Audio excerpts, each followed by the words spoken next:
And so I wanted to conserve as much battery power as I could. And so I'll set this up as we kind of recap what we went through the previous 2 weeks. So we started off on week 1 going through a contrast of some worldly views around who God is and his holiness. We dove into some of the languages within the Bible around holiness. We looked at ancient literature as to where we get this concept of holiness, and understanding that, man, it just worked that easy. Did you see that, John? How easy that worked? That's the power of a Mac, but we'll leave that for So we talked about where we get the word holiness and the word group in the Hebrew that it comes from, Kadesh. We talked about the root ag in the Greek, which in the Septuagint points back to the Old Testament, which is the Old Testament, but that word ag points back to the Kadesh word group. So we look at holiness from an Old Testament standpoint. And then last week we got into talking about the different aspects of holiness and what that means when we begin looking at how we break that down into different attributes. And we looked at the etymology of the word holy, and we know that is to cut or to separate.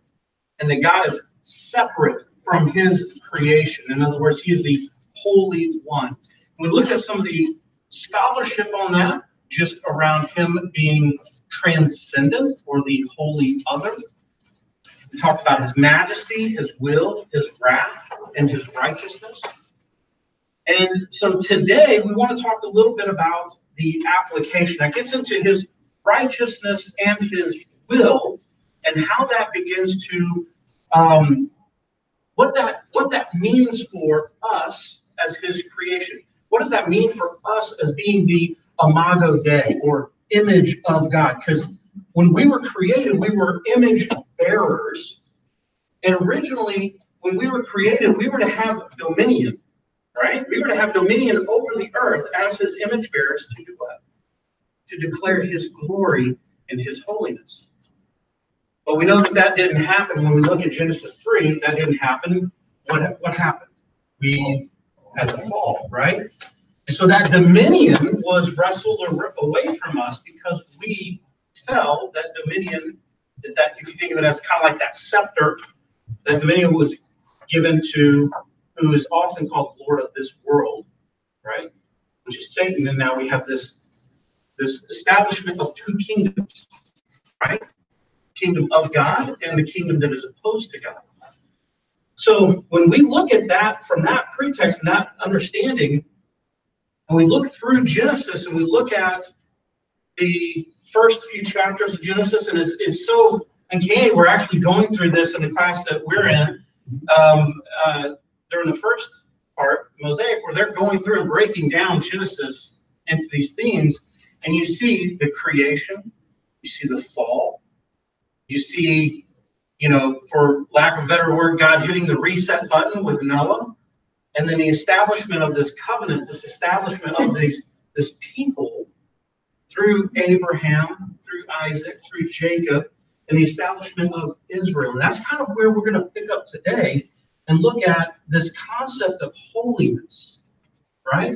And what does God command for holiness, or what does God decree for us being his people, being chosen by him, and this holiness?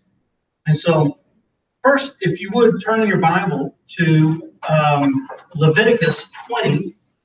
We're going to look at Leviticus chapter 20. We're going to look starting in verse 23. I'm going to read. I'll read this.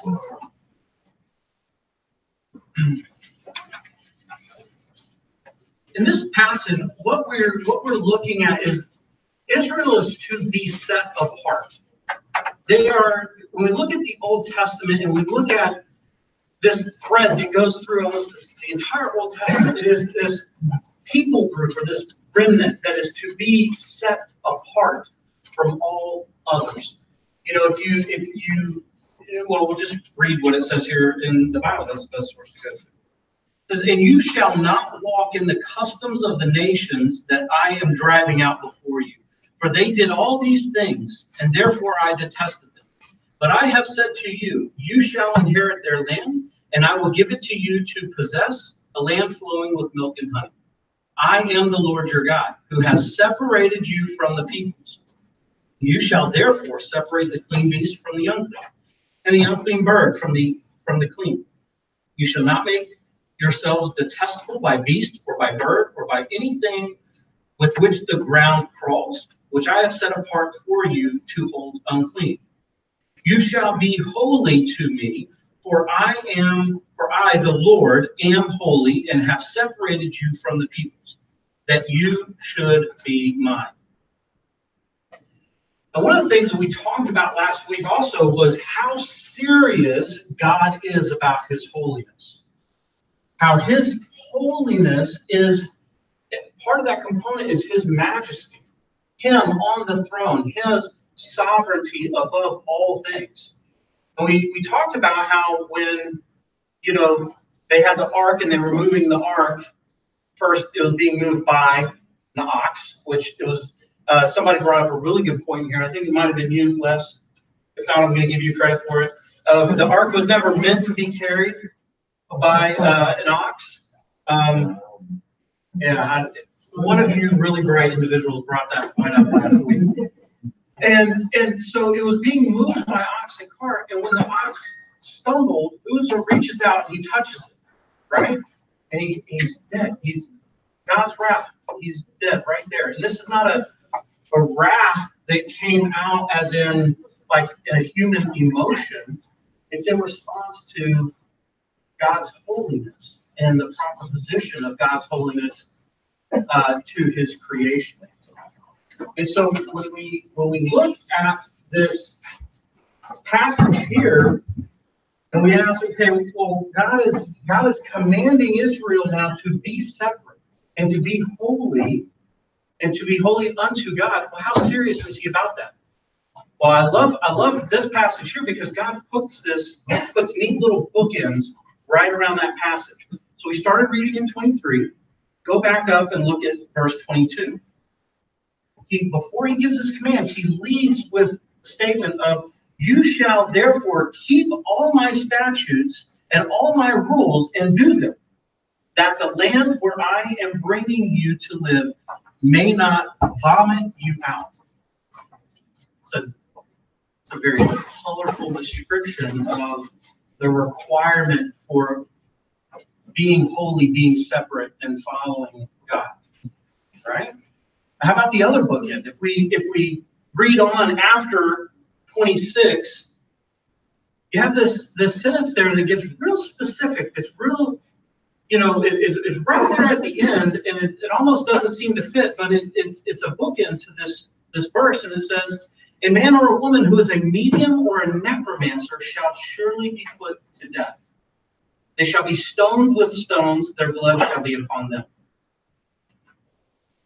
So again, we see that not only is God serious about his holiness, but he's also very serious about the holiness of his people and how we are to be separate, how we are to be the Imago Dei. We are as God's people, we are representing God. We are representatives of God.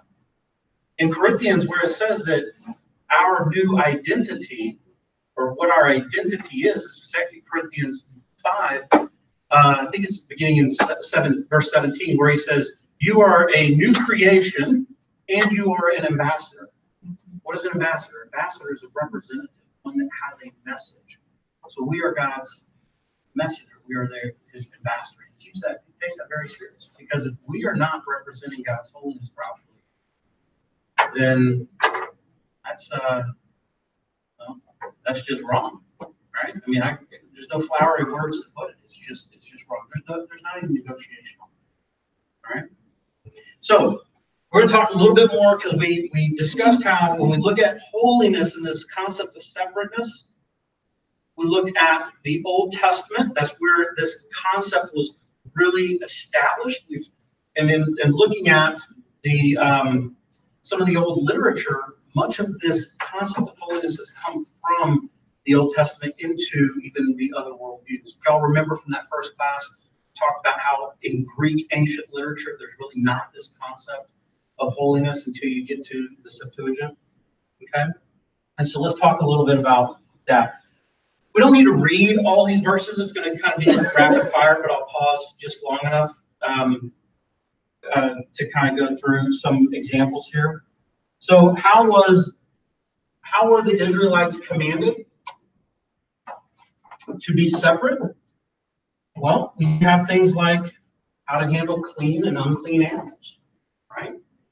This is different from all of the nations around them. It's you have this small pocket, this small people group, just in this pool of peoples that are totally different, vastly different.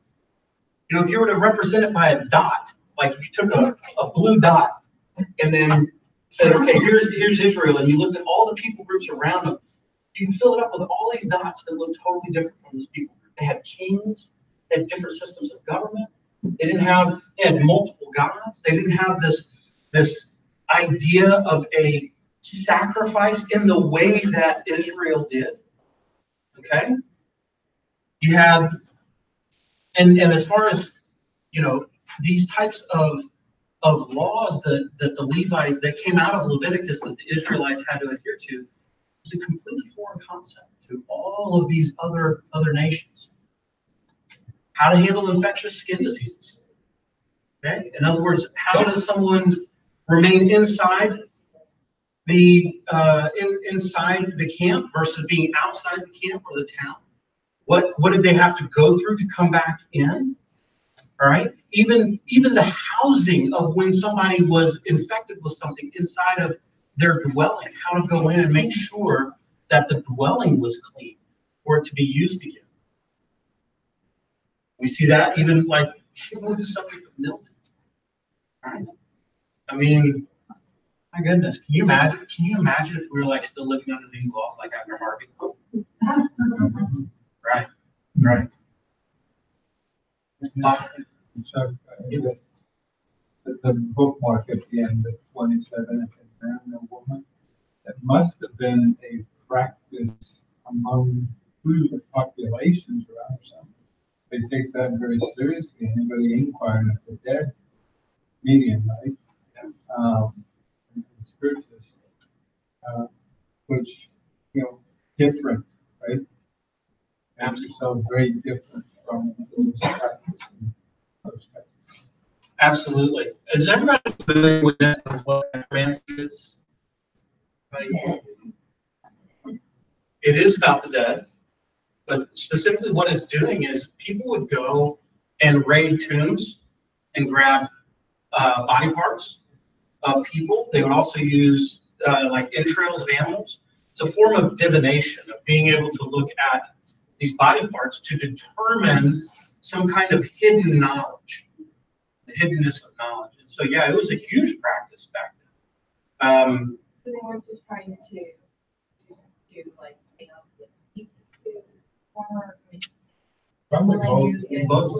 Yeah, absolutely. They believe that. So.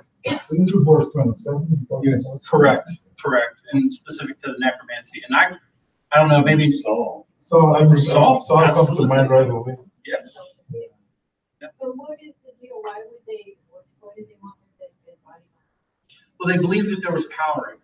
They believed that they could divine from that there was. You got to remember, this is not Israel, right. Proper form of communication with God. This divination was, think of it as what we would call an occult practice today, right? Where they would pull from this, they believe that by divining, by incantations and things like that. Tea leaves. Yeah. Tea leaves is another form of divination. That's a different lesson. That's a lesson on the occult, which we could do next year because we've got it all planned out this year. But so bodily discharge, corpses, right? So here we go, leading right into how do you handle a dead person. And if you've handled a dead person, how many days are you declared unclean? When can you come back into the fold as far as being clean? And what were the processes for a priest to declare someone as clean? All right. We read this, and this is totally different. If it feels odd when you read through Leviticus with our 21st century American worldview, and you feel, and this sounds odd based on, even Israel today doesn't have the ability to practice the Levitical laws to the extent that they were given. They have no place of sacrifice. The temple's not there, right? They don't have the Ark of the Covenant. So if it sounds odd because we don't have any way of measurement against what we know today, imagine being one of the other nations. One of the other nations seeing this. Imagine one of the other nations who was bigger, stronger, and may have tried to attack Israel.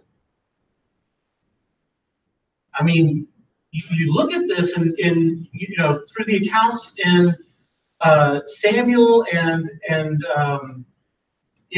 during those times where you hear the Philistines, they talk about the power of the God of Israel.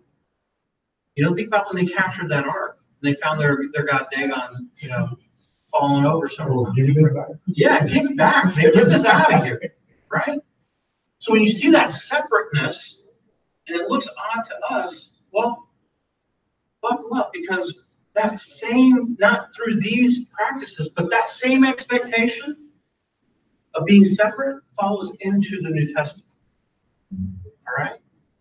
And when we talked about, one of the reasons why we started off with the first lesson of talking about some of those old views that can kind of creep in to our understanding of what God's holiness is and our understanding of who God is. If y'all remember, we talked about that low view of Christ.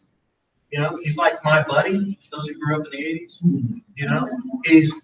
He's like my good luck charm. He's my cosmic vending machine. Okay, that's a low view of Christ that has had our secular worldview creep in and taint that. So, what does the New Testament say about this? And I apologize, I'm going to be drinking a whole lot of water today. Let's turn to John chapter 15, verse 19. John 15, verse 19.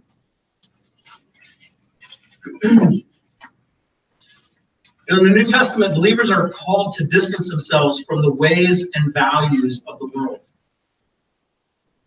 Those ways can be very dishonoring to God and destructive to obedience to Him. So in John 15, verse 19, it says, "If you were of the world would love you as its own."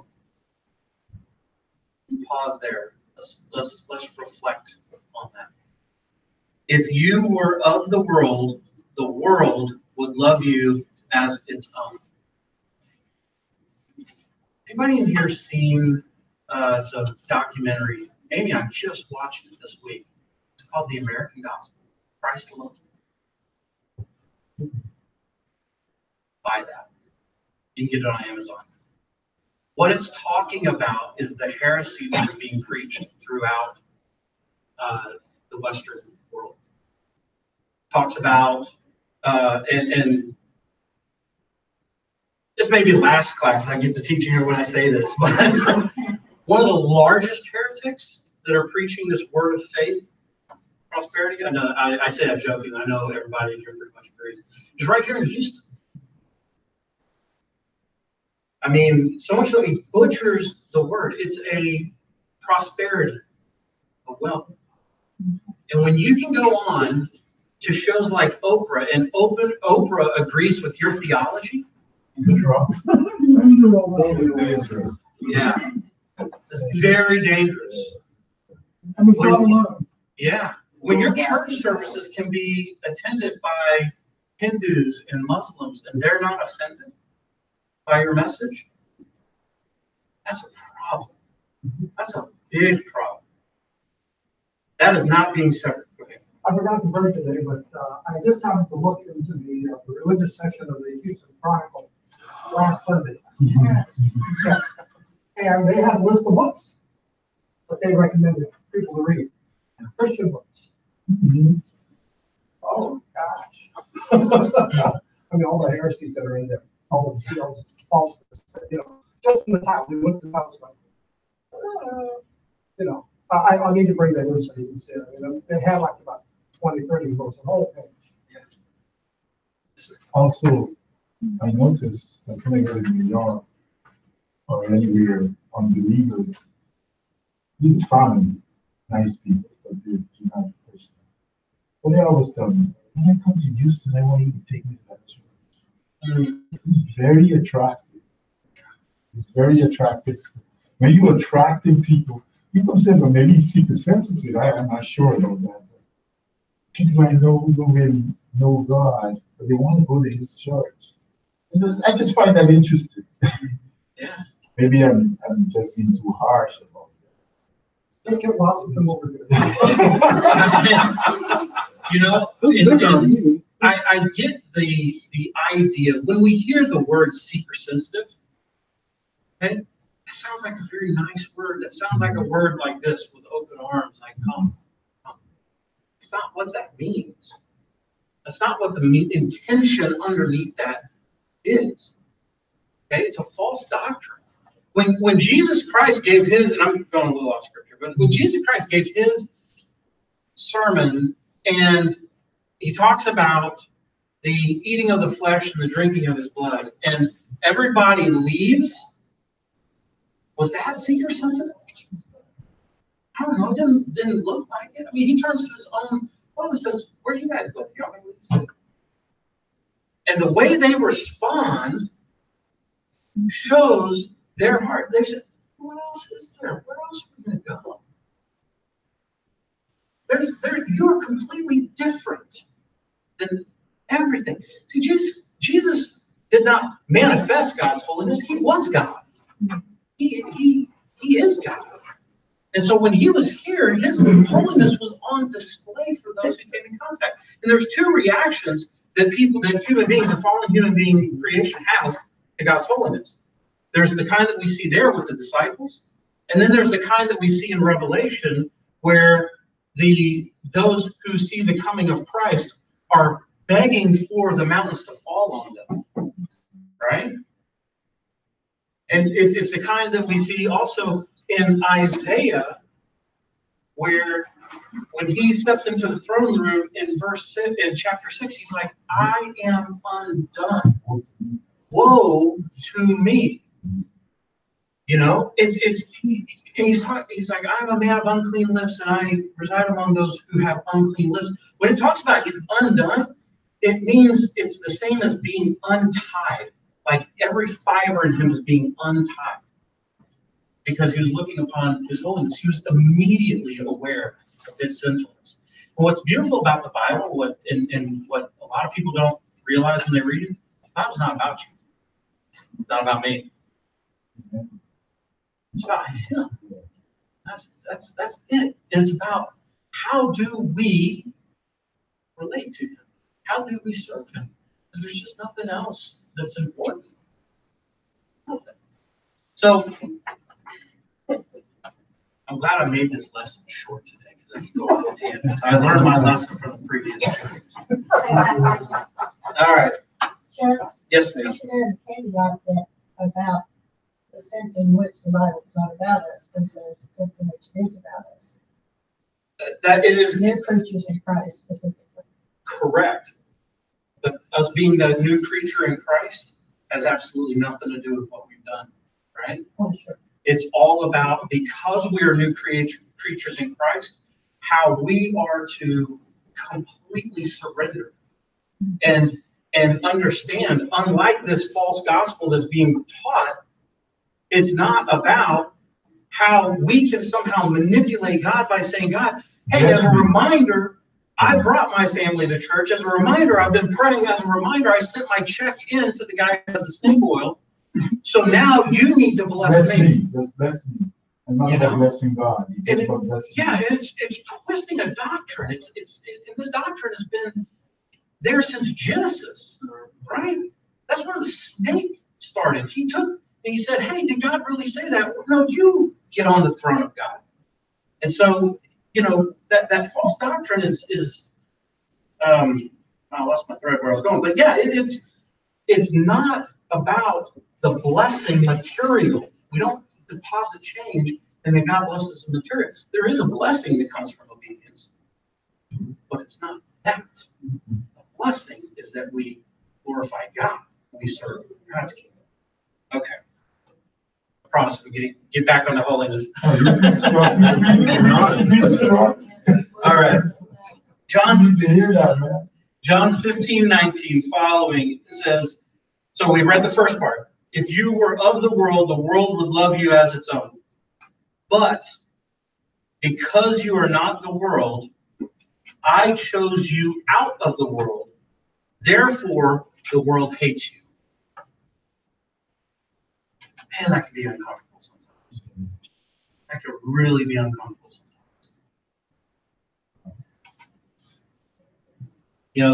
I think about, and I know this holds true to many of us. It's something to think about. If your love for God, if your following of God has never cost you anything, does it ever cost you something? Try a relationship, a love, maybe a promotion, maybe time. It's never cost you something. Think on that. If we are following Christ, the world hates us. The world hates us. Isn't it amazing that we can go to any university and talk about any other worldview or religion except bring up Jesus? Why is it okay to talk about Islam? I mean, kind of a little more contrary to the PC than even we are in some sense. It's holiness. Dark recognizes light. Dark recognizes God's holiness. That is why Jesus is rejected. Muhammad's not. And in a sense, there's an irrational hatred and dislike and repulsion of Christ. Because when you could explain it as look at what he did, what his message was, it's not rational to hate him, and yet it is so prevalent. And that's what you said is exactly true, is it's not a rational thing. It's a darkness, it's a spiritual rejection. That's right. Absolutely. And it always reminds me of, sure a little bit, but they will call evil good and good evil. And we look around and we're amazed that 20 years ago, some of the evil that today is being praised as so wonderful. Yeah. We would never have thought, at least we would never have thought that would be the case. Yeah. It's being celebrated. But the irrationality, though, is rational for the world. Right. Paul says in Corinthians, where's the wise, where's the philosophers? God gets foolish to this way. So the preaching of the gospel, he says, is considered foolishness to those who perish. So you got to reject that if you're thinking like the world. Absolutely. Very good. All right. John 17:14. Oh, that didn't say. That says okay, I messed up on the slide. They say the exact same thing. The next one is supposed to be John 17:14 through 16. Is also not of this world. I have given them your word, and the world has hated them because they are not of the world. Just as I am not of the world, I do not ask that you take them out of the world, but that you keep them from the evil one. They are not of the world, just as I am not of the world. James 4:4. I know I'm jumping around a lot.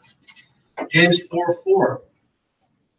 James is talking, this is James, Jesus' half-brother, talking to the diaspora, right? This is the dispersion of the churches. And he's saying, you adulterous people, do you not know that friendship with the world is enmity with God? Friendship with the world is enmity with God. I'm going to quote one of my professors this past semester, and he said this at our apologetics conference a year ago. And I thought it was something that is just so profound as a very practical example. Where Dr. Clay Jones was up there and he said, you know what, next time somebody says, let's go watch that movie, and it's a movie where people are taking their clothes off and getting close to one another, say, no, I'm not going to watch that. That's pornography. If you want to live the exciting Christian life, do that with your friends. That's what he talked about. You know, that is so true. Where do we allow the influences to come in? And where do we turn a blind eye to things that, you know, we're watching that maybe we shouldn't be watching? In women's books about romance books. Absolutely. We call that pornography. Oh my God.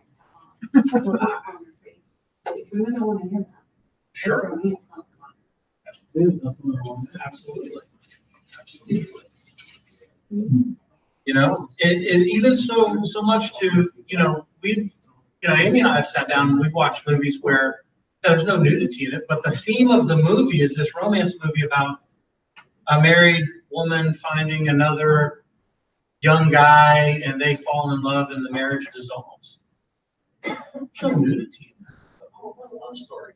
No. That's bad. That's not good. Goes back to what this world calls good is evil and evil good. Do you not know that friendship with the world is enmity with God? Therefore, whoever wishes to be a friend of the world makes himself an enemy of God. Exciting Christian life. Stand up in the middle of one of those churches and recite that from the pews whenever it's out there talking about be your best you. Also, you know, we have to, unfortunately, how we go about that, you know, as far as like, you know, not being in the world that isolate ourselves, I say engage the world and stand up and hold and our opinion. It doesn't mean that we're just, you know, supposed to sit back in the churches, you know, our compounds and do it all the time. Because I grew up in church where, you know, me growing up, like I wasn't, you know, supposed to associate with worldly right. You weren't supposed to have your open friends, right? And you know, and that has affected me even up to this day. I'm a very social person, but I grew up, you know, just being that way and just having that stigma of just being afraid. You know, like not engage people, you know. So, you know, some churches or some sects that you all have like taken that to the extreme to like where they go off and they go compound or just other members, you know, where you can't so you can, you know, associate with the world and people and be with the world. Like this, right? Right. That's it's a very good point. Yeah. I'm not sure who had their hand up first. Yeah. Okay. Well, I was just going to say in response to that, this is to your point, Les, is, you know, Jesus was criticized for being secular and associated and all that. So, yeah, I'm careful. This is not what that means. Is that we should love the people like Jesus loved the people, but reject their sinful philosophies and practices, sin, and that's how we differentiate between the two. And that's not easy. What I find is when you hang out with people, always recognizing when they're infiltrating you with their philosophy and saying, no, can't speak about that guy like that. He's not here. Speak about him the same way you speak if he was here. Who does that? That's the kind of stuff when you do, people are going to be friends with you. If you're talking about somebody, you say, look, if we're talking about Ricky, or let's talk about him like if he was dead. That's the challenge for us because we live in a gossip culture. And that's the thing about the world. The world is insidious. The world creeps up on you like a disease. And so in dealing with the world, it's very, very difficult. You don't stop associating with people. You want to engage them. You want to be a positive influence for gospel. But you got to also make sure and watch yourself unless you slip. You know, that's one of the challenges of living the Christian life. Going and meddling and dealing with people and coming out to their thing.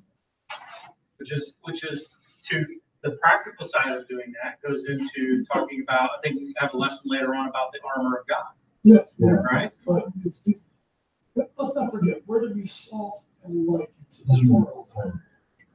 Yes, be friends with God, but you're supposed to be salt and light. You're supposed to be in there. And there are churches in Houston that have their own bowling alley, basketball courts, everything else, so that you don't have to fraternize with the whole world. It's not what we're called to do. That's right. It's great. It's a great thing to do. Maybe some new Christians, but we're going to get out. We're going to get out there. So we practice this with love, but we don't compromise on sin, right? We don't compromise with sin, but we do so in a loving way. I mean, it goes back to how we defend the faith, right? We are always prepared, right, to give that answer for the hope that is within us. We're always prepared to do that, but we're always doing it with gentleness and kindness. Right? Otherwise, what does Paul say we sound like? We're not doing things in love. We're exactly. Good scripture in First Corinthians. I'm sorry. No, that's okay. Good scripture in First Corinthians about that. First Corinthians 5. Paul says, verse 9, I have written to you in my letter not to associate with sexually immoral people, not at all meaning the people of this world who are immoral, or the greedy and swindlers or idolaters. In that case, you would have to leave the world. But now I'm writing to you that you must not associate with anyone who calls himself a brother who does these things. Right. That's another issue of what about those who are calling themselves followers of Christ, but are carnal, right? I just wonder when you say they sing at the end of how in the world are Christians, and today they are okay with homosexuality, with abortion, and they're going to encourage and they study the law, the Bible, and everywhere they say it's not. Sure. So how do you reconcile How that? is that inside accepted by people? Sure. So you've got a couple of things. First, everything that we see today is not new. I mean, the Bible clearly says, Solomon says, there is nothing new under the sun. These sins, this sacrificing of children was taking place thousands of years ago. Okay, same, we're just doing it at an earlier stage of the development process today. The reason why things look so different today is because of the prevalence. Because, 30, 40, 50 years ago, what was taboo to speak in the public, the culture has shifted. The culture is openly embracing these things, and with that, what you see is imagine you have this big pot, right? And everybody inside this pot says, I'm a Christian, I'm following Christ. But it says very clearly also in the Bible that there's the wheats and the tares that grow up, the wheat and the tares that grow up together, right? Well, now as culture changes, and it's no longer cool to be a Christian, it's no longer the socially acceptable thing to be an evangelical Christian. You look in and there's a smaller pot inside the pot. Those are the true followers of Christ. That's the wheat. What's happening is you see the tares all along inside that pot are jumping out of the pot saying, no, I don't need to be called a Christian. It's okay for me to put the check mark there as an atheist because it's more socially acceptable. I can be an agnostic. I can follow whatever worldview I want. But that pot of true believers, the true church, the remnant, is still there. Does that kind of make sense? Yeah. As now things become more and more culturally accepted. This goes back several hundred years, where our pastors were our kids, our parents, grandparents, whatever, they were sending their kids off to seminary schools, and they were not being taught the word of God. They were being taught by people who didn't believe that the Bible was the Bible. This is just a noise and money thing. And so for generations, we have had pastors teaching new pastors. It's a good message. It's a good thing to do. We should embrace everything. Jesus is really, and the Bible says that, but it's not really true. And so now we hit today and we're going, what happened? Well, this has been going on for decades and decades. Yeah, the season went a long time Go ago. ahead. And do you have a thought? Do you think like in maturity? So I think we as people probably rely on culture to help us with our Christianity, because culture, said that okay, abortion is wrong, you just have to do it, you're not supposed to do that, because culturally, women accept, not because biblically it wasn't acceptable, but culturally it was the right thing to do. Now that the culture has changed, so we don't have that support, if you will. So like now, okay, well, I'll go back to what the Bible says. It's difficult. Now I don't have that support of the culture. And then the people were like relying on the culture to help them up, because like help us stand up on our beliefs. But now that culture is falling apart, and then some other cultures take over, and we know that we can't stand on it. The short answer to that is that you can point to 1,000 small things that have all impacted the larger picture, right? And that's actually a much more in-depth conversation you go into as to why things are the way they are. I mean, we could trace it back 50 years, but then from that 50 years, we could trace it back 100 years. From that 100 years, we could trace it back, 400 or 500 years. From that, we could trace it all the way back to the garden, right? This thread has been going for a very long time. Sinful man. Exactly. I mean, look at the period of time Judges covers. Hundreds of years. Hey, we're really good, and then now we're really gone, right? And we've got all this persecution. So yeah, there's that. I want to get through some of this other scripture real quick, and then we can cover some of the other stuff. Next is 1 Peter 2, 9 through 11, called out of darkness, but you are a chosen race, a royal priesthood, a holy nation, a people for his own possession. We are possessed by God. We are his. We belong to him.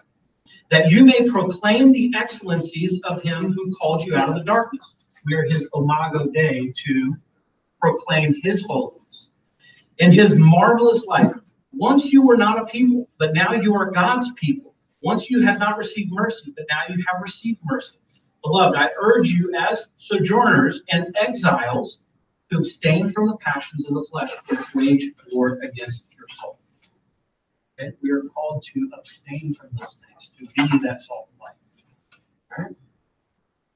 Got two more passages here to go through. This is touching on Les, what you were saying, Joe, what you were saying, and we had that discussion around how do we interact with a sinful world. We are to be in the world, but not of the world, right? We're not to be unequally yoked. Do not be unequally yoked with unbelievers.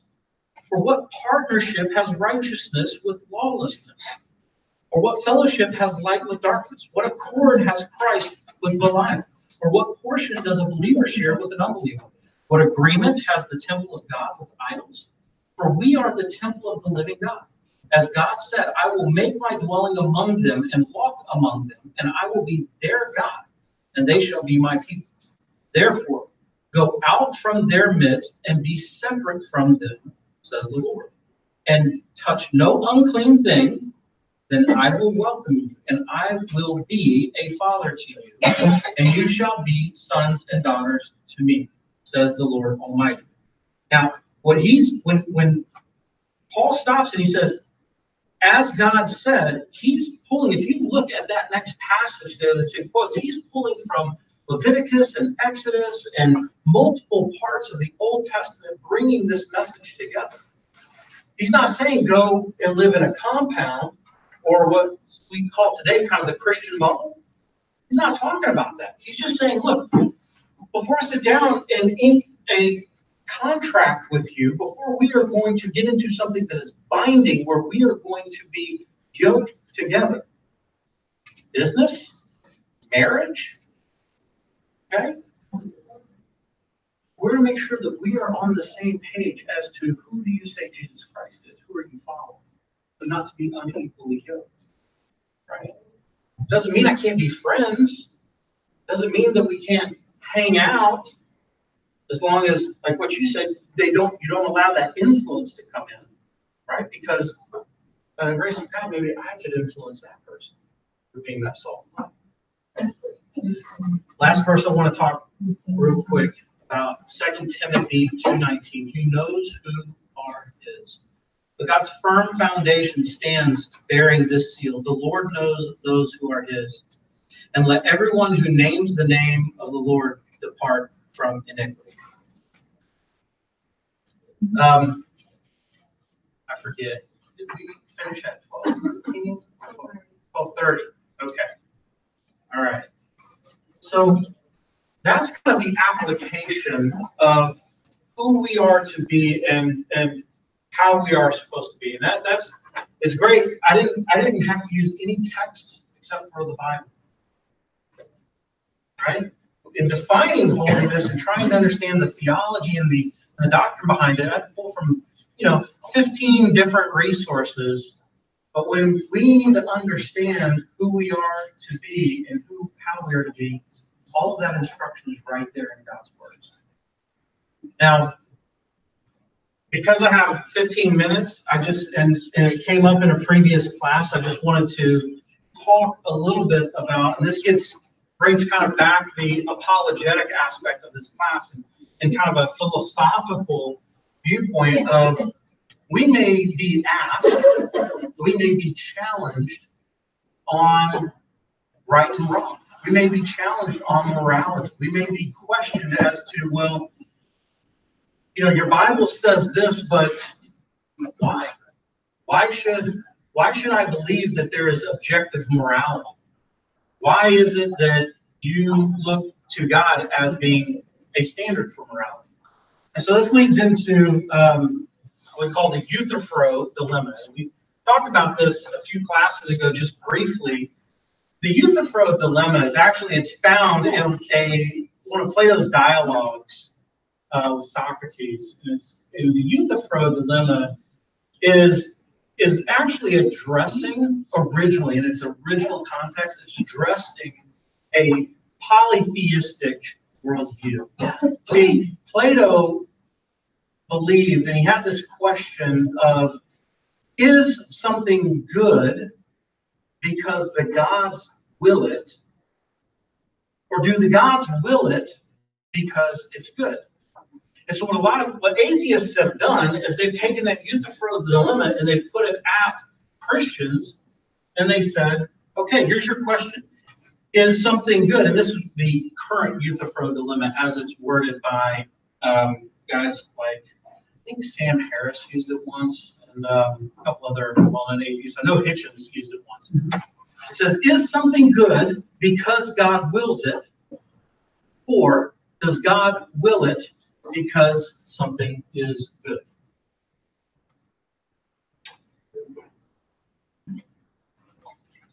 Is something good because God wills it, or does God will it because something is good? God wills it because it's good. I mean, God's the standard. He doesn't speak anywhere else. There's not another God somewhere else or something that's telling him this is what it is, or a Bible that he reads. He's it. He starts it. He's made the standard. He will come for us. Okay. So I want to get real nitpicky. You said he wills it because it's right. If it was right, and so therefore God wills it, what we're doing is we're getting into what's called a Platonian concept of abstractness around good.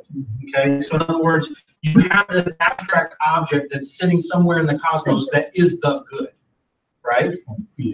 Right. Exactly. You have the good, and therefore, as God, I have to adhere to this thing that is good, right? And so what that does is when we say that it is good, therefore God wills it, what it does is it removes God from having to be necessary. God's no longer necessary for good. Right. Well, God becomes this other abstract thing, right? Yeah, we could have things like justice. We could have things like righteousness that are sitting out here over to the side. But that's I mean, if you think about it philosophically, that becomes absurd, right? Justice, how do you have justice without people meeting to be just? How do you act out justice when there's nothing else? Because to say that it's over here, it means it's a pre-existent thing. It becomes a necessary object, right? For it to have existed without God, it becomes a necessary object because it can't be contingent, nothing created it, right? So we have a problem with that, all right? But I'm a little lost here. If an atheist is asking me this question, what does he want? Where does he want me to go? Or what does he want me to do? Sure. Not clear. No, that's a valid question, right? So here's the way that the conversation goes, and let me take this back a little further. Anytime somebody uses the word should or uses the word ought, they're talking about two things. They're talking about moral obligations and duties. Okay? If someone should do something, that's an obligation, right? But when we talk about things that are good, right? We can talk about something that's good, like it might be good to become a doctor. Ought someone to become a doctor? I don't know. It's also good to be a firefighter. Ought they be a firefighter? Okay, so that's not a moral duty, right? So you have this goodness and this good. What they're trying to get to is to say that from an argument of objective moral good, right? An objective morality, as a Christian worldview, we root that in God. And we say that for there to be a good, you must have a God. This plays out in multiple arguments of atheists. One is the problem of evil, right? Because if they say, hey, you know, how is an all-loving, all-knowing, all-powerful God allow so much evil? If he's all-knowing, he'd know how to stop it. If he's all-powerful, he could. Okay, if he's all-loving, he would. Right? So there's too much evil. Well, what they're having to do to define evil, they're borrowing from a Christian worldview to call something evil. Robbie Zacharias uses this. So what we're doing is we're pointing them back to, for there to be evil, there must be good. For there to be good, there must be a moral code. For there to be a moral code, there must be a moral code giver. If there must be a moral code giver, it's got to be God. It has to transcend us. Otherwise, it's totally subjective, which is what we see throughout our culture. Hey, that may be good for you, but it's not good for me. All right? So I'm gonna hold questions just for a second. So I want to get through and I want to kind of show how this is a false dilemma here, right? The atheist, what he's doing is or someone who uses this, he's giving you an A and a B. And he's saying it must be A or it has to be B. Okay? Anytime you're in a situation where it's a A or B, it's called a dilemma. Unless there's a C. Okay? And in this situation, they're saying it's something good because God wills it. That means it'd be arbitrary. I'm surprised nobody kind of. Yeah, exactly. So God could arbitrarily say that hatred is good. And so we must go around hating each other. Right? Well, that just doesn't make sense. I couldn't imagine a world where hatred would be good and still function. So we don't want it to say, we don't want morality to be this arbitrary thing that God could have willed some other way. If it's good, and we've talked about that, and so what they're doing is they're undermining this side of the dilemma. But it's a false dilemma, because a true dilemma only leaves a person with the A or not A, right? This is A or B. But there's a C, and the C is God is the standard for good. So what we have to do is when we look to understand what is good, we're looking back to God, and his nature is good. Without God, there is nothing. Right? There's no, without God, there is no concept of good. Without God, there is no concept of justice. Without God, there is nothing. He's the necessary being. Okay? He is necessary. Everything else is contingent. Everything else. And so because he's the standard of good, it is in his nature that his will is good. We saw this when the man asked Jesus, good teacher, why do you call me good? God is the only one that's good, right? And so the way we split, it's called splitting the horns of the dilemma. The way we split that is we explain that, okay, it's not that God wills it that makes it, that it is good because God willed it. And it's not because there's this abstract object of good. It's because God's nature is the standard of good. He is that light that shows what is good. It all comes back to him. So in a way, it's really, I mean, you could answer it that it's yes, it's both. In other words, it's not one or the other. Because if he declares it good, it's not arbitrary, but he has, in a way, he could do no other. In other words, it's his nature, and so he sees it for what it really is, so it's not arbitrary. And if it is good, it's almost because God has declared good, because it's in God's nature to only declare what's truly good, that there is, it's both true that whatever he declares good is good, right? So I would, in this specific frame, I would reword that just a little bit to say that it is good because God is the standard of good. If he were any other way, he would not be God. Right? Yeah, I was going to say, too, it's a false dilemma because even if you try to say it's because, it's because God wills it, then it's good, as if that's what it started, because that's when good was established. No, right? It was out of his character. And James says it this way: there is only one lawgiver and judge. He is the lawgiver. There's no law outside of himself that he's holding himself accountable to. He is the lawgiver. So when Mark's first response to that was, what exactly did you say, Mark? You said something like, it's good because God's created, God's the standard for good. It came from him, it didn't come from something else or someone else. Because if God didn't will it, then someone else has it, and he's pulling from that to give to us. There isn't anything else. It's God. It comes from him and shines down. It's not in passing it along. It's someone else could. So it comes as a standard from God only. I just remember you saying something about his right. And so that's what I wanted to ask you is the direction in responding to this. Is that the right direction to respond, or is it more, does that just add fuel to their argument by keeping it in this abstract kind of domain, rather than saying, well, what do you mean by good? So I believe that both with Mark and with what Joe was saying, the concept was being presented.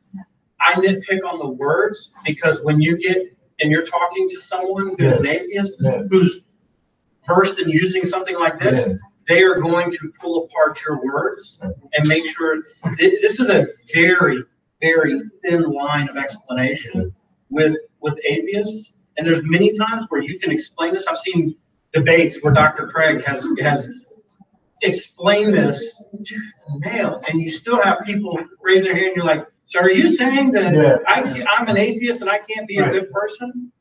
No, that's not what anybody's saying. We're just saying that you have no foundation to call something good. Therefore, the words should and ought can't even be in your vocabulary. You can't say something should be something. Why? One issue I have, when this question is posed, you said it's something good that's not good. And like you said, the focus is wrong. Because you're saying it's something or it. Okay. Let's start with that. Let's start with God himself. Because that's what you're trying to get. It's not about the something, it's not about the it. But start from God. So everything and everything is from it. Is good, but it starts with God.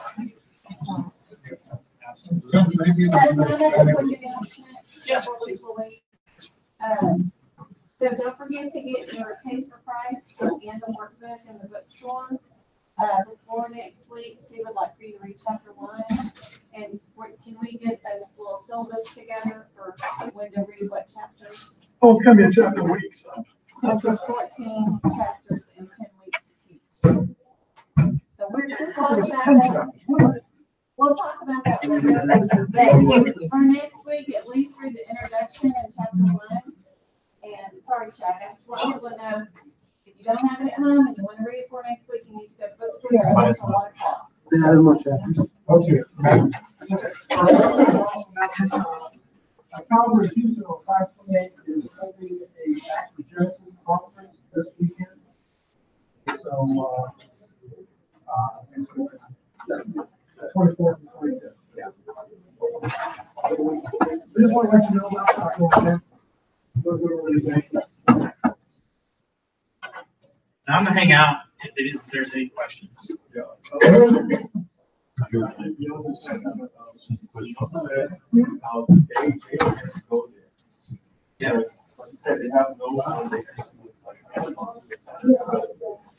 And you look at culture today, like they say, well, this is wrong. But what do you stand in? Right. That's where Christians need to, be bold as they're bold in saying, what do you base that on? Is it in culture, in the culture? But the culture changes out there. So like tomorrow, you say something else.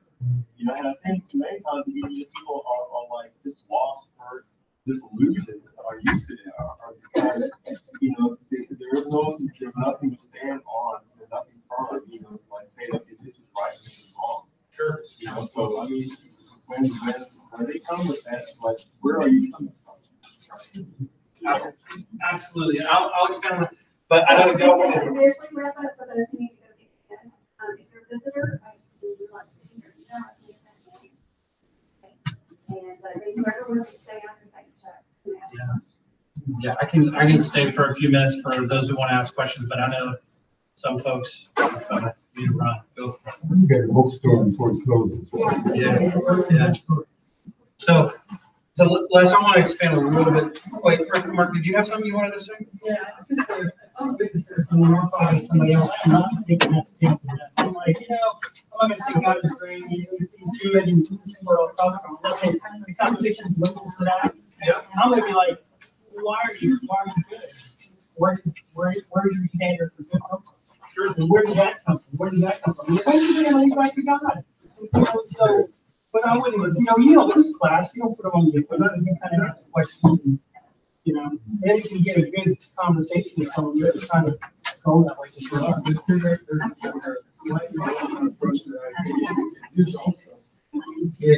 You're right.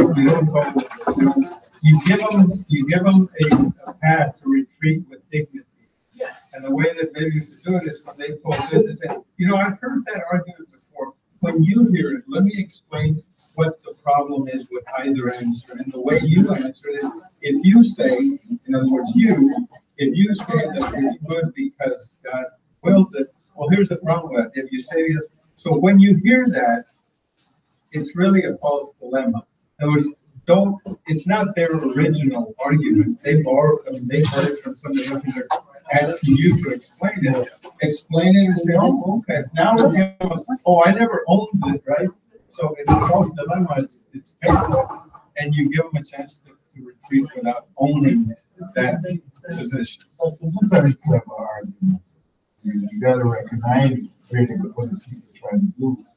We are saying that morality is in separate effect of God.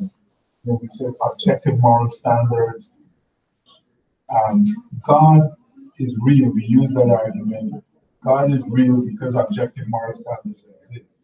So they want to show you there could be another source of objective moral standards. That's really driving you to get off your, and so they're giving you a dilemma, right? They're trying to tell you that these things could exist. They say that society could run objective morality without God, hard mentality, various things. And then they use a philosophical argument that, well, where did your God get his objective moral standards from? Did it pre-exist here? And they kind of leading you out there as a trap. So instead, you got to recognize the trap and recognize the clever legal thing they're doing and just defeat it using their precise language.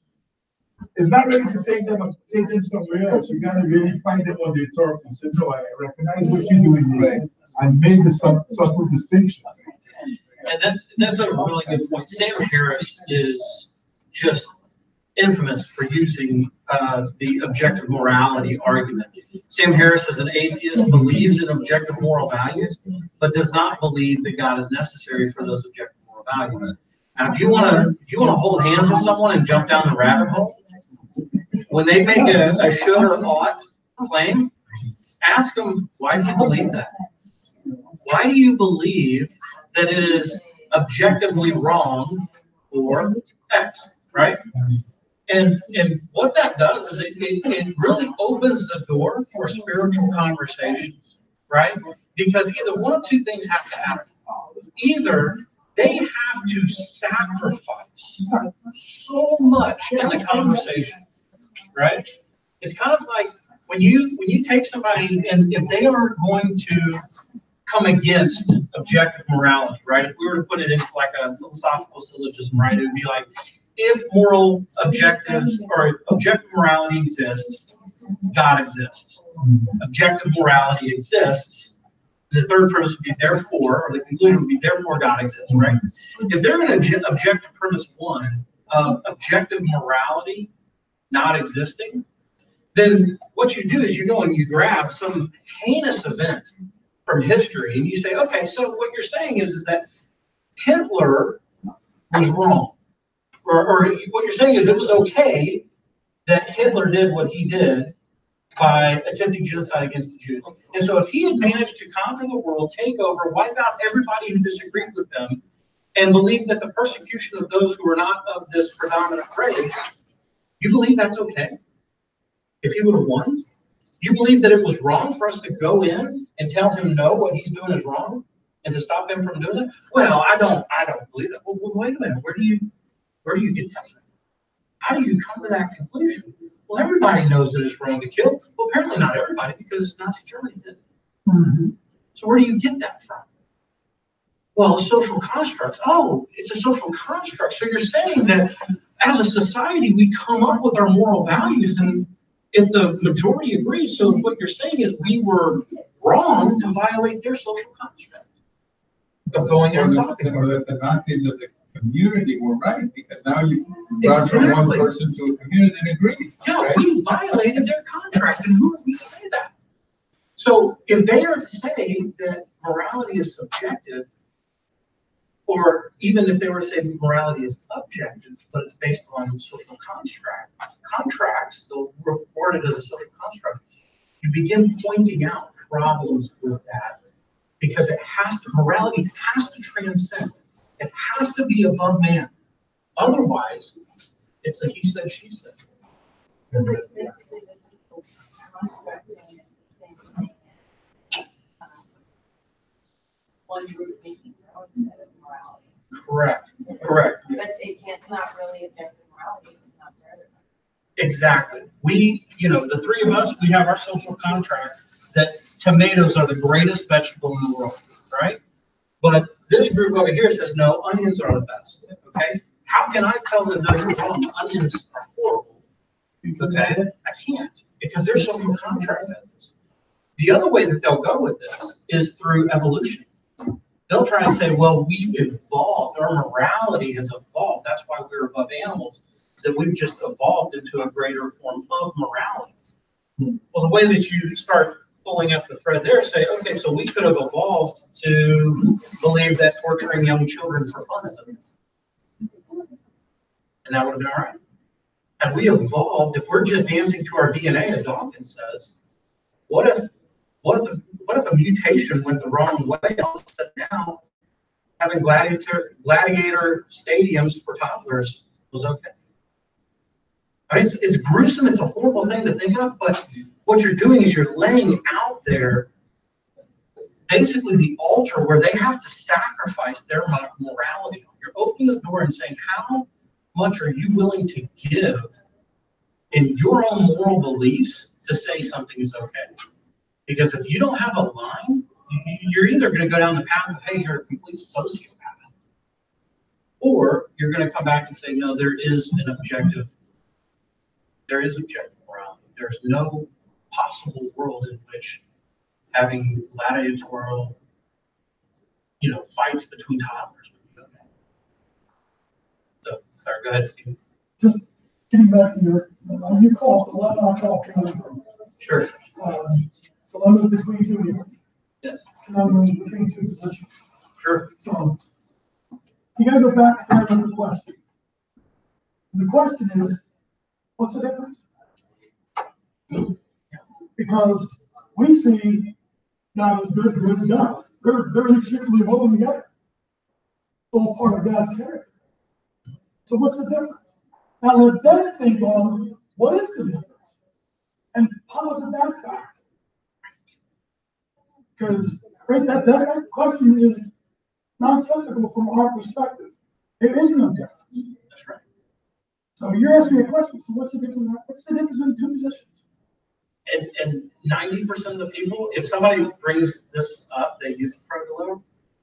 I say probably 70% of those, if you asked what Steve just asked, they're going to give you a blank stare. There's a difference. Because they've heard this soundbite somewhere and they're trying to use it. It's not their own. They're just repeating. There's a difference. The one about God willing it is because it's good.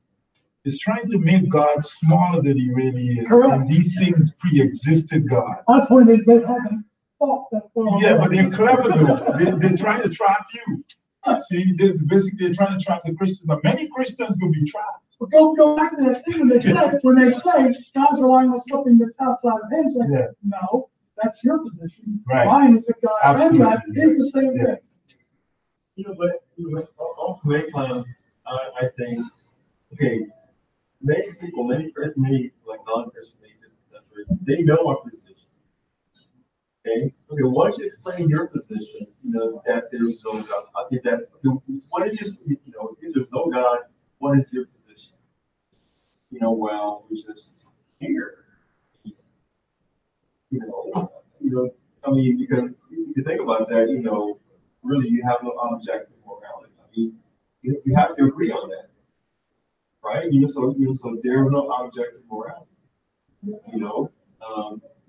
We came from what? Like, I mean, there are so many implications for that. Because if they're up there on the stage, like debating a Christian and all that, and they're saying there is no God, we all evolve, etc., and all that kind of stuff, but out there in the seats, people listen, there are people praying out there. There is no God. Look, just take this pill, make those whatever chemicals in your brain make you feel better because you lost your mom last week. Because she's just gone off into nothing. And there's like so much implication for that because it's like people have to recognize that there's something in us, in our soul, even though they recognize that there's a soul that's been lacking there, that we need spiritual, a God, if you will, because otherwise, look, take this pill and then you'll feel better. And that's going to take away all the hurt because that hurt is not really real.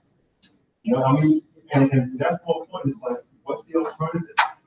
Nothing really matters because we just got here by accident. All these feelings and hurts and pains is just random. You know, there's a meaning. You'll just die, and then that'll be it. But see, that's the dark part of it. You know, that something that they want to talk about. Because they just want to be on stage and grandstand and make Christians want to look bad and beat their chest. yeah, well, we get into the arena knowing it was the game. So if they're using these arguments, you really can't just bring every argument for the existence of God. You gotta fight one at a time. That's right. And this is basically what they're doing. So we can't just tell them about all the other things that are wrong with their life or how it don't make sense. Here's the thing about objective morality. You said that this Harris believes in objective morality. There are some atheists who believe in objective morality. They might not use the word objective, but they believe in a greater good. And you go to societies like Germany. I've been in Germany and I look at this place. And the churches are there. Many of the people, they have stuff on the internet, on the TV about atheism and evolution. It looks to you like a godless society. Yet still the people doing everything right. Their crime is very, very low. And they stop at the stoplight, even when the light turns green and nobody's there, they're not going over. So they use those arguments to say, look, we can have a certain transcendent polarity that is independent of my belief in God. I can still do good without this belief in God. They can't define it. They can't. The question is, for them, the question is, where does this thing come from? It could also be in their conscience, and that could also be related to God. But this is how they argue.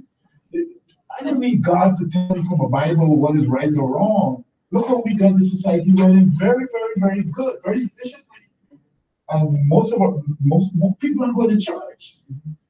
So this is where the trap comes, and this is the challenge we have now as apologists. How do you deal with arguments like that? And that's why they was trying to point and say, well, where does this God get his standard from? Does this thing pre-exist God? Where is this thing really coming from? And it's a challenge for us to tease apart all those things. And you make a really good point. And one thing I just wanted to mention about this particular apologetic and about this argument, most of us in here won't be debating an atheist on a stage in front of a lot of people, right? Most of us, when it comes to apologetics in this class, are going to be on one-on-one conversations with an atheist. Mm-hmm. And if I'm talking with someone who's an atheist and they bring up this objection, the very next thing I'm going to do is I'm going to qualify that person.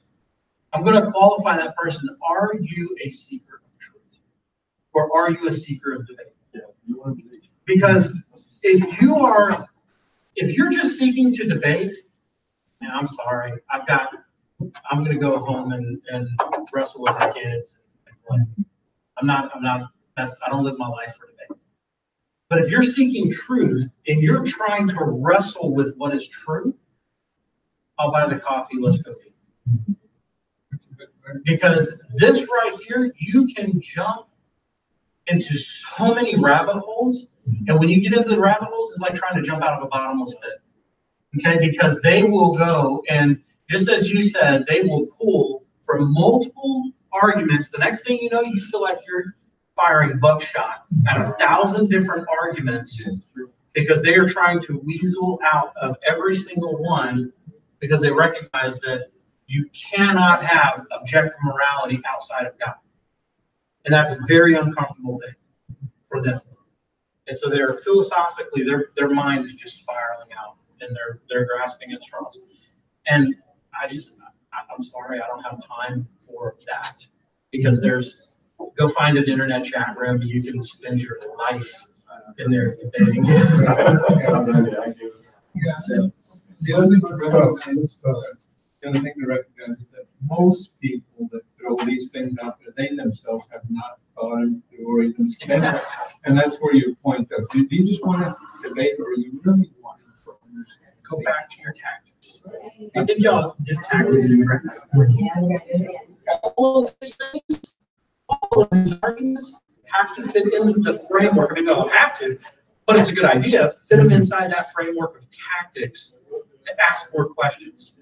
When we go through the apologetics, that's to be in your back pocket. That's to be in your tool belt over here, right? But the framework in which you exercise those apologetics, and remember, it's not about apologetics. It's about evangelism. Yeah. Right? Apologetics, absent of evangelism, that's just being fed, right? Evangelism is the masala, right? When we went to India and talked, how do you share the gospel? Put masala on it, tell the story, make it spicy. That's the cultural context. Apologetics, that's the masala for sharing the gospel in a post-Christian world, which we live in.